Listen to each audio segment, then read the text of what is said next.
अस्सलामुअलैकुम। तो वेलकम है आपका मेरे चैनल कुक विद बुशरा ज़ोए पर। तो आज मैं आपके साथ शेयर कर रही हूँ होममेड टिक्का मसाला की रेसिपी, जो आप टिक्का बोटी में भी यूज़ कर सकते हैं और चिकन टिक्का के लिए भी। तो चलिए वीडियो स्टार्ट करते हैं। बिस्मिल्लाहिर्रहमानिर्रहीम। तो यहाँ मैंने एक पैन लिया है, इसमें ये 6 छोटी इलायची ऐड कर रही हूँ। दालचीनी के टुकड़े 2 इंच के हो तो 3 लेंगे, मेरे छोटे थे तो यहाँ मैंने 6 से 7 पीसेस लिए हैं। और बड़ी इलायची ली है 3 अदद। एक छोटा टुकड़ा सौंठ का लेंगे, ये वज़न में तकरीबन 4 ग्राम है। और ये एक फूल जायपत्री का लिया है और 1/4 हमने यहाँ पर जायफल लिया है। और ये मैंने 3 तेज़पात के पत्ते लिए हैं, इसको छोटा छोटा तोड़ लिया है। और ये 6 से 7 लौंग ले लिए हैं और 1 टीस्पून काली मिर्च ऐड की हैं। और साथ ही यहाँ ये मैंने 3 पीपली ऐड की हैं। और साथ ही ये कबाब चीनी है, ये हाफ़ टी स्पून है। इन दोनों से खुशबू बहुत अच्छी आएगी और टेस्ट भी अच्छा आएगा। तो अब चूल्हा ऑन कर देंगे और लो फ्लेम पर इन मसालों को ड्राई रोस्ट करेंगे और चमचम से चलाते रहें ताकि ये मसाले लगे ना। बस इस बात का ख़्याल रखना है कि ये ओवर रोस्ट ना हो।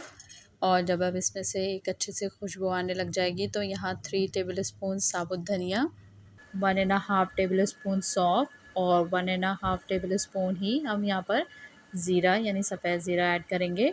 और इनको भी 1 से 2 मिनट तक भून लेंगे ताकि इसकी भी बहुत अच्छी सी खुशबू आने लगे।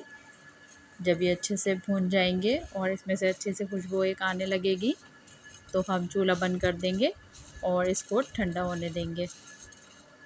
जब ये मसाला ठंडा हो जाएगा तो हम इसको ग्राइंड कर लेंगे ग्राइंडर में डालकर इस तरीके से, और इसको अच्छे सा बारीक सा पीस लेंगे।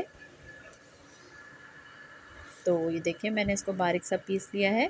अब इसमें ये कुछ मसाले जाएंगे। यहाँ मैंने 1 टेबल स्पून नमक लिया है, हाफ़ टी स्पून यहाँ पर मैंने हल्दी पाउडर लिया है, 2 टेबल स्पून भर के लाल पिसी हुई मिर्चें और 1 टेबल स्पून यहाँ पर कचरी पाउडर हो तो कचरी पाउडर, वरना मीट टेंडराइज़र भी डाल सकते हैं आप, वो लिया है। और हाफ़ टी स्पून टाटरी ली है, ये प्रिजर्वेटिव का काम करेगी। हाफ़ टी स्पून जर्दे का लौंग लिया है। अब इसको भी ग्राइंडर जार में डाल के इसको भी पीस लेंगे ताकि ये अच्छे से मिक्स हो जाए।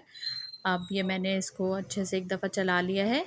अब इस मसाले को छान लेंगे ताकि जो भी मोटा मोटा सा मसाला पिसने से रह गया हो वो सेपरेट हो जाए और हमारा स्मूथ सा एक पाउडर रेडी हो जाए। अब ये देखिए मैंने छान लिया तो ये थोड़ा मोटा मोटा सा रह गया है। अब इसको दोबारा से पीस के हम छान लेंगे।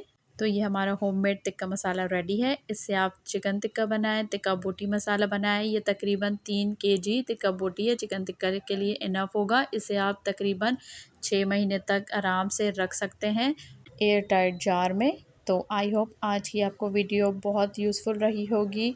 तो मेरे चैनल को लाइक शेयर सब्सक्राइब करना मत भूलिएगा। तो नेक्स्ट वीडियो तक के लिए अल्लाह हाफ़िज़।